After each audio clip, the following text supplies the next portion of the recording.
À ces 37e micro d'or pour Radio Sport, nous sommes avec Gilles Herbe. Bonjour Gilles. Bonjour. Président de la Fédération française de tennis de table. Le tennis de table, on le pratique chez soi pour s'amuser, mais on le pratique aussi en compétition. Et j'allais dire, on est très compétitif. On est de plus en plus compétitif et on a plaisir à retrouver des champions comme on en a vécu ou comme on en a eu avec évidemment Jacques Secrétin que tout le monde connaît, mais Jean-Philippe Gatien qui a été un formidable ambassadeur pour notre sport. Et aujourd'hui, on a les deux frères Lebrun. On a des chances de médaille là, hein, pour le coup. Faut pas vendre la peau de l'ours avant de. Absolument, ce sont deux jeunes qui grimpent d'une manière formidable, qui ont un talent fou, mais aussi une personnalité, qui sont sympas, deux frangins, et qui ont vécu une ascension extraordinaire, qui bouscule aujourd'hui les Asiatiques qui dominent notre sport. Vraiment, ça fait du bien au tennis de table français, mais surtout au tennis de table mondial. Bah oui. Il faut renouveler. Je crois qu'il y en a un qui est 8e mondial, hein, je crois. Si j'ai bien Le écouté. plus petit des deux, Félix, effectivement, 8e mondial. Il a été 7e mondial il y a quelques semaines. Là, il est 8e mondial. Et je dirais qu'il a l'avenir devant lui. Et évidemment, avoir des pépites comme ces deux-là dans une année olympique, ça fait vibrer. Alors ça fait vibrer et c'est surtout moteur parce que c'est pas uniquement deux, c'est vraiment toute une fédération. Combien de clubs, combien de licenciés? Alors 211 000 licenciés, 6 millions de pratiquants occasionnels, donc ça en fait un sport finalement olympique, mais aussi extrêmement populaire, ludique, convivial, intergénérationnel. Ces 211 000 licenciés sont regroupés dans 3 150 clubs, ce qui est beaucoup. Et ça donne un maillage territorial qui est intéressant parce qu'on est au plus près de la population finalement. Oui, enfin c'est monsieur et madame tout le monde hein, qui vient jouer. Mais c'est pas facile hein, de diriger une fédération. Moi, vous êtes toujours sur le pont, il y a des compétitions organisées, il y a des clubs à fédérer, entre guillemets, hein, avec des gens qui sont en région. C'est un sacré boulot. Hein. Ouais, mais c'est passionnant. Non, il faut avoir de l'enthousiasme pour faire ça.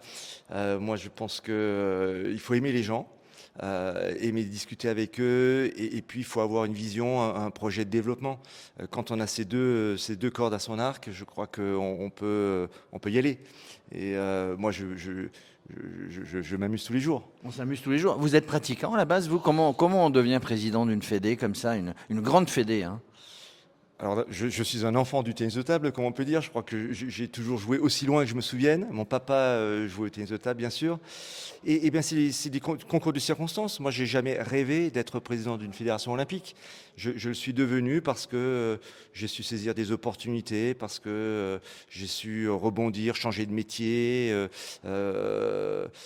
rencontrer des gens. Et puis, petit à petit, ça s'est construit. Et à un moment donné, j'étais en position pour pouvoir fédérer suffisamment, porter un projet et être élu. Voilà, ce que j'allais dire, c'est qu'il faut fédérer. Hein, quand il y a autant de licenciés, autant de présidents de clubs, autant de présidents de région, il faut fédérer, il faut avoir un vrai projet. C'est ça, moi j'ai écrit un projet pendant presque 2 ans avec 80 personnes qui représentaient tous les territoires.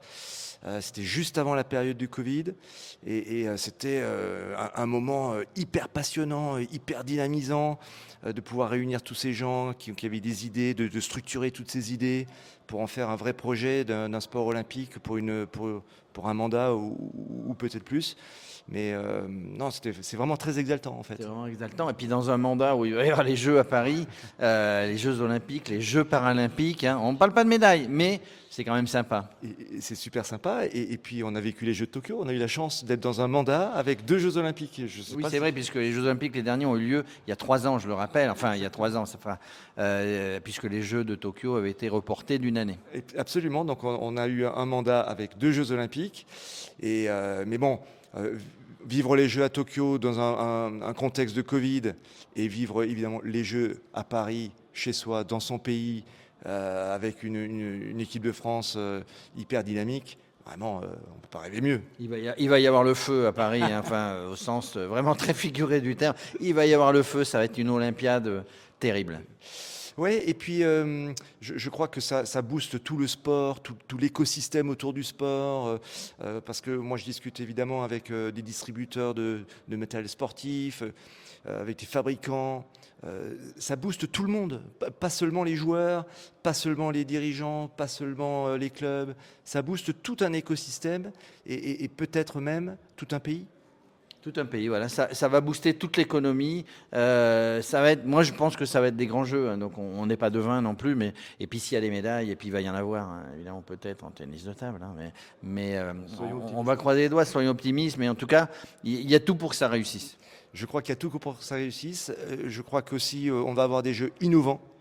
Et ça aussi, ça participe à être impatient de découvrir comment ça va être.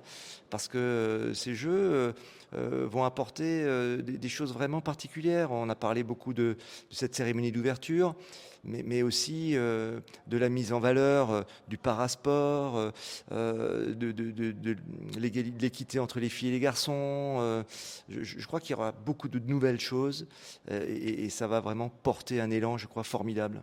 Ouais, vous avez raison. Élan formidable, c'est le mot de la fin. Ça va être des jeux innovants. Merci. Merci beaucoup, merci.